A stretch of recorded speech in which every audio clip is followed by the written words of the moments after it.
కొరింథీ 3వ అధికారం 3వ అధ్యాయం 14వ వచనத்திலே 16వ వచనాన్ని చదువుకుందామా? நல்ல கவனிப்பு. బాగా వినండి. 1 కొరింథీ 1 కొరింథీ 3వ అధికారం 3వ అధ్యాయం 16వ వచనத்தை பார்க்கும்போது 16వ వచనాన్ని చదువుకున్నప్పుడు வாசிப்போமா? చదువుకుందామా? வாசிப்போம். మీరు దేవుని ఆలయమై ఉన్నారనియు நீ தேவனுடைய ஆலயமா இருக்கிறீர் என்று మీరు దేవుని ఆలయమై ఉన్నారని దేవుని ఆత్మ మీలో నివసించున్నారనియు మీరు ఎరుగురా? హల్లెలూయా. హల్లెలూయా. தேவனுடைய ஆவி உங்களுக்குள்ள இருக்கிறது நீங்க அறியாத இருக்கிறீங்களா? ప్రియమైన దేవుని బిడ్డలారా, దేవుని ఆత్మ మీలో ఉన్నదని మీరు గ్రహింపకున్నారు. ఇంకా இங்க அந்த क्वेश्चन மார்க் ஒன்னு கொடுத்திருக்கிறது. అక్కడ ఒక క్వశ్చన్ మార్క్ ఇచ్చాడు. தேவனுடைய ஆவி உங்களுக்குள்ள இருக்கிறது. దేవుని ఆత్మ నీలో ఉంది.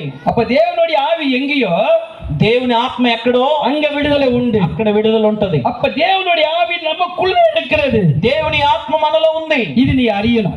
ఇది నువ్వు గ్రహించాలి. அந்த குருடன் அறிஞ்சா ఆ గుడ్డివాడు గ్రహించాడు. எப்படி அறிஞ்சாருன்னா ఎలా గ్రహించాడంటే கர்த்தர் நடக்கிற சத்தத்தை அறிஞ்சாரு. ఆ ప్రభువారు నడుస్తున్న స్వరాన్ని, ఆ శబ్దాన్ని చాలా దీర్ఘంగా విన్నాడు. அந்த சத்தத்தை கேட்ட உடனே ఆ శబ్దాన్ని చాలా చక్కగా విన్నప్పుడు அவனுக்குள்ள நம்பிக்கை வந்ததுங்க. ఆయనలో ఒక నమ్మకం బయలుదేరుతుంది. விசுவாச நம்பிக்கை வந்தது. విశ్వాసము నమ్మకం బయలుదేరింది ఆయనలో. என்ன விசுவாசம் தெரியுமா? ఏ విశ్వాసం? நான் தேவனுடைய ஆலயம், నేను దేవుని ఆలయం, நான் தேவனுடைய ஆலயம், నేను దేవుని ఆలయం. தேவனுடைய ஆவி எனக்குள்ள இருக்கிறது. ఆ దేవుని ఆత్మ నాలో ఉంది.